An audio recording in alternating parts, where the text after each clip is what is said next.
ഗെയിമേഴ്സിന് full time ഇരുന്ന് കളിക്കാമെന്ന് പറഞ്ഞത് battery ലൈഫിനെ കുറിച്ചാണോ ഞാൻ പറഞ്ഞത് എന്ന് വെച്ചിട്ട് ഗെയിം കളിക്കുന്നവരെല്ലാം വൈകുന്നേരം വരെ തുടർച്ചയായിട്ട് കളിക്കാനല്ല. അതൊന്നും വേണ്ട, അതൊക്കെ ഒരു കൺട്രോൾ ആയിട്ട് തന്നെ ചെയ്യുന്നതാണ് safe. Hi friends, welcome back. Air India ഫ്ലൈറ്റുകളിൽ നിങ്ങൾക്ക് ഇനി വൈഫൈ, നിങ്ങൾ ആകാശത്ത് നിൽക്കുമ്പോഴും വൈഫൈ കിട്ടുമെന്നുള്ളതാണ് പ്രത്യേകത. കോംപ്ലിമെന്ററി ആയിട്ട് കിട്ടുമെന്ന് തന്നെ പറയുന്നു. കുറച്ചൊക്കെ അത്യാവശ്യം ഒരു എമൗണ്ട് ഓഫ് ഡാറ്റയൊക്കെ നിങ്ങൾക്ക് കോംപ്ലിമെന്ററി ആയിട്ട് കിട്ടുമായിരിക്കും.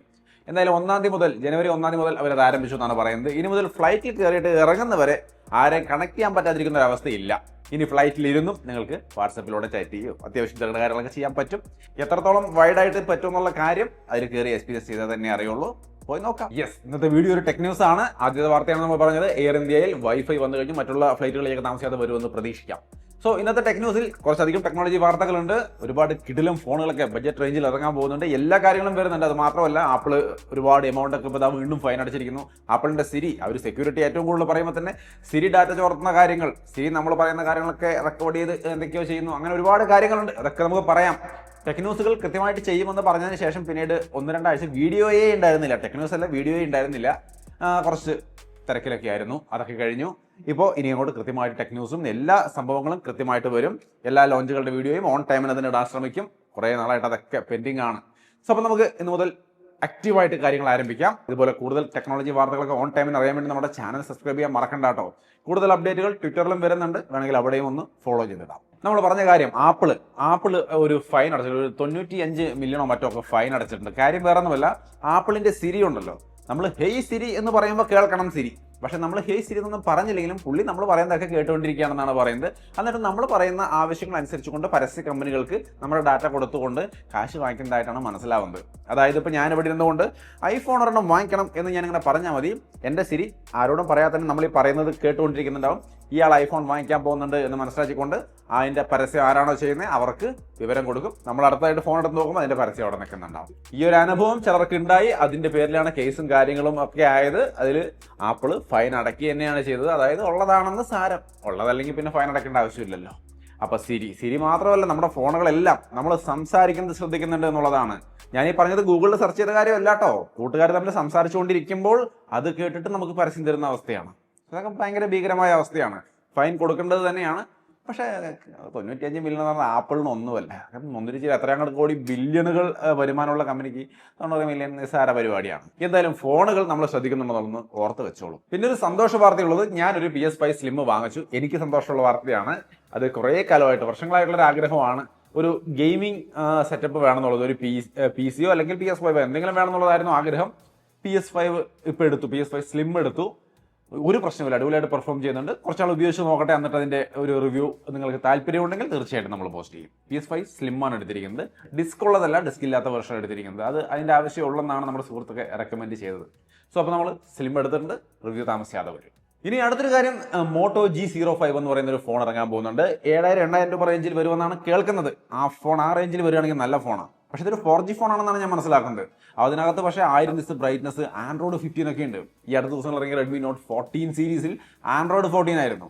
ഇവർ 7,000-8,000 രൂപയുടെ ഫോണിൽ തന്നെ നമുക്ക് ആൻഡ്രോയിഡ് 15 തരികയാണ്. അല്ലെങ്കിൽ മോട്ടോ, നമ്മൾ കഴിഞ്ഞ ഈ അവാർഡ് വീഡിയോയിൽ വരെ പറഞ്ഞിട്ടുണ്ടായിരുന്നു, അവർ കസ്റ്റമേഴ്സിന്റെ ആവശ്യം അനുസരിച്ചുകൊണ്ട് കാര്യമായിട്ട് ഇമ്പ്രൂവ്മെന്റ് വരുത്തിക്കൊണ്ടിരിക്കുകയാണ് അവരുടെ രീതികളിൽ. ഇത് അതിന്റെ ഭാഗം തന്നെയാണ്. ആൻഡ്രോയിഡ് 15 2,000 രൂപ റേഞ്ചുള്ള ഫോണിൽ തന്നെ കിട്ടുന്നുണ്ട്. സോ അതിന്റെ ലോഞ്ച് 7-ാം തീയതിയാണ്. ഇനി അടുത്തൊരു ഇൻട്രസ്റ്റിംഗ് ആയി എന്ന് പറയുന്നത് OnePlusന്റെ Ace 5 എന്ന് പറയുന്ന ഫോൺ. അതായത് OnePlus 13R എന്ന രീതിയിൽ ഇന്ത്യയിൽ വരാൻ സാധ്യതയുള്ള ഫോൺ. അതിനകത്ത് 7000 mAh ബാറ്ററിയാണ്. കഴിഞ്ഞ വർഷം ഏതോ ഒരു വീഡിയോയിൽ നമ്മൾ ഇങ്ങനെ അഭിപ്രായം പ്രകടിപ്പിക്കേണ്ടായി, ഫോണിൽ AI വരുന്നു, ക്യാമറ ഇമ്പ്രൂവ് ആവുന്നു, മെഗാ പിക്സൽ കൂടുന്നു, അത് ഇത് ഒരുപാട് കാര്യങ്ങൾ നടക്കുന്നു, ഡിസ്പ്ലേയുടെ ബ്രൈറ്റ്നസ് അത് ഇതൊക്കെ കൂടുന്നുണ്ട്. ബാറ്ററി മാത്രം അവിടെ ഇരിക്കുകയാണ്. നമ്മൾ ഡെയിലി ചാർജ് ചെയ്ത് കഷ്ടപ്പെടുകയാണെന്നുള്ള സംഭവം കഴിഞ്ഞ വർഷത്തെ ഏതൊക്കെയോ വീഡിയോയിൽ ഞാൻ പറഞ്ഞിട്ടുള്ളൊരു കാര്യമാണ്. എന്നാൽ കഴിഞ്ഞ വർഷം അവസാനത്തോടു കൂടി എല്ലാ ഫോണുകളും ബാറ്ററിയിൽ ഇന്നോവേഷൻസ് കൊണ്ടുവന്നു കഴിഞ്ഞു. സിലിക്കോൺ ബാറ്ററി കാര്യമായ മാറ്റമാണ്. OnePlus 13R എന്ന് പറയുന്ന ഫോൺ വരുമ്പോൾ അതിനകത്ത് 7000 mAh ബാറ്ററിയാണ് ഉണ്ടാവുക. അത്യാവശ്യം 2 ദിവസം തീർച്ചയായിട്ടും നമുക്ക് സുഖമായിട്ട് കൊണ്ടു നടക്കാൻ കഴിയുന്ന ഒരു സെറ്റപ്പ് ആയിരിക്കും. അതെന്നാണ് ഞാൻ പ്രതീക്ഷിക്കുന്നത്. സോ എന്തായാലും പുതിയ ബാറ്ററി ടെക്നോളജി കൊള്ളാം. ഫോണിന്റെ വെയിറ്റ് കൂടാതെ തന്നെ ലൈറ്റ് വെയിറ്റ് ആയി ഫോണിൽ നല്ല കിടിലം ബാറ്ററി ലൈഫ്. ഇനിയും ഇമ്പ്രൂവ് ആവണം. 7000 ഒന്നും പോലെ ഒരു 10,000 mAh ബാറ്ററിയെങ്കിലും വേണം. അപ്പോഴാണ് ഒരു സെറ്റായിട്ട് 2 ദിവസം അടിച്ചു പൊളിച്ച് ഉപയോഗിക്കാൻ പറ്റുക. ഈ ഗെയിമേഴ്സ് ആണെങ്കിൽ തന്നെ വൈകുന്നേരം വരെ ഇരുന്നങ്ങോട്ട് കളിക്കാമല്ലോ. സംഭവം അടിപൊളിയാണ്. ബാറ്ററിയിൽ നല്ല ഇന്നോവേഷനുകൾ വരുന്നു. ഇനി അടുത്തൊരു കാര്യം, ആപ്പിളിന്റെ വിഷൻ പ്രോ ഗംഭീര സംഭവമാണ്. നമ്മൾ അതിന്റെ ഡീറ്റെയിൽ വീഡിയോ ചെയ്തിട്ടുണ്ടായിരുന്നു. അടിപൊളിയാണ്, ഒരു തർക്കമില്ല എനിക്ക് ആ കാര്യത്തിൽ. പലരും പല അഭിപ്രായങ്ങൾ പറഞ്ഞു. പക്ഷെ ഉപയോഗിച്ച് എനിക്ക് അടിപൊളി സംഭവമായിട്ടാണ് തോന്നിയത്. അതിൽ വേറെ എന്തൊക്കെ സംഭവങ്ങൾ ഉണ്ടെന്ന് പറഞ്ഞാൽ അവരുടെ ആ ഒരു ആപ്പിൾ വിഷൻ പ്രോയുടെ സെറ്റപ്പ് വേറെ ഒന്നും എനിക്ക് തോന്നിയിട്ടില്ല. പക്ഷേ ഇനി തോന്നും, കാരണം വിവോ ഇതേപോലത്തെ ഒരു സാധനം കൊണ്ടുവരാൻ പോകുന്നുണ്ട്, സാംസങ് കൊണ്ടുവരാൻ പോകുന്നുണ്ട്. അതായത് ആപ്പിളിന്റെ വിഷൻ പ്രോയ്ക്ക് ശക്തമായ എതിരാളികൾ അതേ നിലവാരത്തിൽ വരാൻ പോകുന്നു എന്നർത്ഥം. അപ്പോൾ വിഷൻ പ്രോ വാങ്ങിക്കാൻ ബഡ്ജറ്റ് ഇല്ലാത്ത ആൾക്കാരുടെ അതിനേക്കാൾ കുറഞ്ഞ ബഡ്ജറ്റ് റേഞ്ചിൽ അതേ നിലവാരമുള്ള സാധനം വെയിറ്റ് ചെയ്തോളൂ. പിന്നെ ആപ്പിളിന്റെ കാര്യത്തിൽ ഒരു സന്തോഷ വാർത്ത കൂടിയുണ്ട്. ആപ്പിൾ സാംസങ് കൈ കൊടുക്കുകയാണ്. നമുക്കത് പല മേഖലകളിൽ നമ്മൾ കാണുന്നുണ്ട്. ഇപ്പൊ തന്നെ ക്യാമറ സെൻസറിന്റെ കാര്യത്തിലും സോണി അങ്ങ് ഉപേക്ഷിക്കുകയാണ് ആപ്പിൾ എന്നാണ് മനസ്സിലാവുന്നത്. സാംസങ് സെൻസർ എടുക്കാൻ പോണ് ഹൈ റെസൊല്യൂഷനുള്ള ഫോട്ടോസ് തരാൻ വേണ്ടിയിട്ട്. ഓൾറെഡി അവർ അടിപൊളിയായിട്ട് ഒപ്റ്റിമൈസ് ചെയ്യുന്ന നമുക്കറിയാം. അതിൽ ഹൈ റെസൊല്യൂഷൻ സെൻസറോട് കിട്ടിയാൽ അടിപൊളിയായി. അപ്പോൾ സാംസങ്ങും ആപ്പിളും കൈ ഓർക്കാൻ പോവാണ്. കോർക്കണം. കാരണം ഈ അടുത്ത കാലത്ത് മിക്കവാറും നല്ല സെൻസർ എന്ന് പറഞ്ഞാൽ അത് മുഴുവൻ സോണി സെൻസറാണ്. സോണി ആ മേഖലയിൽ ഒരു കുത്തകയായിട്ട് മാറിക്കൊണ്ടിരിക്കുക. അപ്പോൾ അതിന് തീർച്ചയായിട്ടും ഒരു തടയായിരിക്കും ഈ സാംസങ് സെൻസറുകൾ ആപ്പിൾ ഉപയോഗിക്കുന്നത്. അപ്പോൾ എല്ലാവരും ഓൾറെഡി എല്ലാ ബ്രാൻഡുകളിലും ഉണ്ട് സാംസങ് സെൻസർ വന്നു തുടങ്ങി ആക്റ്റീവായിട്ട്. നല്ല സെൻസറാണ്, കുഴപ്പമൊന്നും തോന്നിയിട്ടില്ല. എന്തായാലും ആപ്പിൾ അത് വെച്ച് എന്താ ചെയ്യുന്നത് നമുക്ക് കാണാം. iPhone 18 തോന്നുന്നു അത് വരിക. ഇനി അടുത്തൊരു വാർത്തയാണ്, പോക്കോ S7 സീരീസ് ഇറങ്ങുകയാണ്. X7 Pro ഒക്കെ വരികയാണ്. ഗംഭീര വാല്യൂ ഫോർ മണി ഫോണുകളാണ് പോക്കോ കൊടുത്തുകൊണ്ടിരിക്കുന്നത് എല്ലാ ടൈമിലും. ഇതിലും മാറ്റം ഒന്നും ഉണ്ടാവില്ല എന്ന് എനിക്ക് ഉറപ്പുണ്ട്. എന്നാലും വരട്ടെ, വന്നാലേ പറയാൻ പറ്റുള്ളൂ. കമ്പനിയുടെ സ്വഭാവമൊക്കെ എങ്ങനെയാ മാറാന്ന് പറയാൻ പറ്റില്ലല്ലോ. റെഡ്മി മാറിയല്ലോ. ഇപ്പൊ റെഡ്മിയുടെ പകരം പണ്ടത്തെ റെഡ്മിയുടെ പവർ പോക്കോയിലാണ് കാണുന്നത്. ഇപ്പോഴത്തെ റെഡ്മി ഓഫ്ലൈനിലും കൂടി വിറ്റുകൊണ്ട് വിലയൊക്കെ കൂട്ടി ഓവർ പ്രൈസ്ഡ് ആയിട്ട് ഫീൽ ചെയ്യും. ഈ ഓൺലൈൻ ഫോണുകൾ വാങ്ങിച്ച് പരിചയിച്ചവർക്ക് ഓവർ പ്രൈസ്ഡ് ആയിട്ട് ഫീൽ ചെയ്യും റെഡ്മി ഫോണുകൾ. ഇനി ആ പണ്ടത്തെ റെഡ്മിയുടെ പവർ, അവരുടെ യുടെ പവർ, അവരുടെ ഫീച്ചേഴ്സ് എല്ലാം കിട്ടണമെങ്കിൽ നിങ്ങൾ പോക്കോ നോക്കണം. പോക്കോയിലാണ് ആ വാല്യൂ ഫോർ മണി സംഭവം ഇപ്പൊ നിൽക്കുന്നത്. ഷവമിയുടെ കാര്യത്തിൽ പോക്കോ S7 Pro വരുമ്പോൾ HyperOS 2.0 വെച്ചുകൊണ്ട് തന്നെയാണ് വരിക. Latest UI. ഒപ്പം തന്നെ 6550 mAh ബാറ്ററി ഉണ്ട്. നേരത്തെ പറഞ്ഞത് OnePlusന്റെ ഫോണിൽ 13R വരുമ്പോൾ അതിൽ 7000 mAh എന്നാണ്. ഇതിൽ 6550 ഉണ്ട്. കുറവൊന്നുമല്ല, അടിപൊളി ബാറ്ററി ലൈഫാണ്. 90 വാട്ടിന്റെ ഫാസ്റ്റ് ചാർജിംഗ് ഉണ്ടായിരിക്കും. 1.5K 3D curved AMOLED display തന്നെ കൊടുത്തിട്ടുണ്ടാവും. ടോട്ടലി ഒരു നല്ല സെറ്റപ്പാണ്. വരട്ടെ, വന്നിട്ട് പറയാം. സംഭവം ഇരിപ്പുണ്ട് കേട്ടോ. കാണിക്കാനുള്ള അനുവാദം ഇല്ല. അവരൊരു ഡേറ്റ് വെച്ചിട്ടുണ്ട്, എംബാർഗോ ഡേറ്റ്. അപ്പം അത് കഴിയുമ്പോൾ ഞാൻ ഇതിന്റെ ഡീറ്റെയിൽ കാര്യങ്ങളൊക്കെ ഷെയർ ചെയ്യാം. പിന്നെ എംബാർഗോ എന്താണെന്ന് അറിയാത്ത ആൾക്കാരുണ്ടെങ്കിൽ വേറെ ഒന്നുമല്ല, ഒരു കമ്പനി പ്രൊഡക്റ്റ് ഇറക്കുമ്പോൾ അത് ഏത് ദിവസം തൊട്ടാണ് ജനങ്ങളുടെ മുമ്പിൽ എത്തേണ്ടതെന്ന് അവർ തീരുമാനിച്ചിട്ടുണ്ടാവും. നമുക്ക് അവർ യൂണിറ്റ് തരുമ്പോഴും ആ ഒരു ഡേറ്റ് തൊട്ടേ മറ്റുള്ളവരുടെ മുമ്പിലേക്ക് അല്ലെങ്കിൽ സോഷ്യൽ മീഡിയയിലൊക്കെ കാണിക്കാവൂ എന്നൊരു നിയമം അവർ വെച്ചിട്ടുണ്ടാവും. അത് നമുക്ക് ബ്രേക്ക് ചെയ്യാൻ പാടില്ല. അത് അവരുടെ ഒരു ബിസിനസിന്റെ മാന്യതയുടെ ഭാഗമല്ലേ നമ്മൾ ബ്രേക്ക് ചെയ്യാതിരിക്കാന്നുള്ളത്. അപ്പോൾ അത് അവർ പറയുന്ന ഡേറ്റ് തൊട്ട് നമുക്ക് കാണിക്കാൻ പറ്റും. എല്ലാവരും അങ്ങനെ തന്നെയാണ്, ഒരാൾ മാത്രമല്ല കേട്ടോ. അതാണ് ഒരു എംബാർഗോ ഡേറ്റ് എന്ന് പറയുന്നത്, അവർ വെച്ചിരിക്കുന്ന ഒരു ഡേറ്റ്. ഇനി അടുത്തൊരു വാർത്തയാണ്, സാംസങ്ങിന്റെ ഫ്ലിപ്പ് ഫോണുകൾ പലർക്കും ഇഷ്ടമുള്ള ഒരു ഫോണുകൾ തന്നെയാണ്. ഭയങ്കര അത് വളരെ കോമ്പാക്ട് ആയിട്ട് കൊണ്ടുനടക്കാൻ പറ്റുന്ന ഹൈ ക്വാളിറ്റി സെറ്റപ്പും കാരണമൊക്കെയുള്ള ഒരു ഫോണാണ്. പക്ഷെ അതിന് വില കൂടുതലാണ്. എന്നാൽ സാംസങ് അതിനൊരു ഫാൻ എഡിഷൻ വെർഷൻ ഇറക്കാൻ പോവാണ്. നമുക്കറിയാം S22, 23 ഒക്കെ ആ ഒരു റേഞ്ച് ലെവൽ സംഭവങ്ങളൊക്കെ നമുക്ക് ഫാൻ എഡിഷൻ S23 FE എന്ന് പറയുമ്പോൾ നമുക്ക് കിട്ടും ഏറെക്കുറെ. അതേപോലത്തെ ഒരു സെറ്റപ്പാണ് ഫ്ലിപ്പ് ഫോണിലും കൊണ്ടുവരാൻ പോകുന്നത്.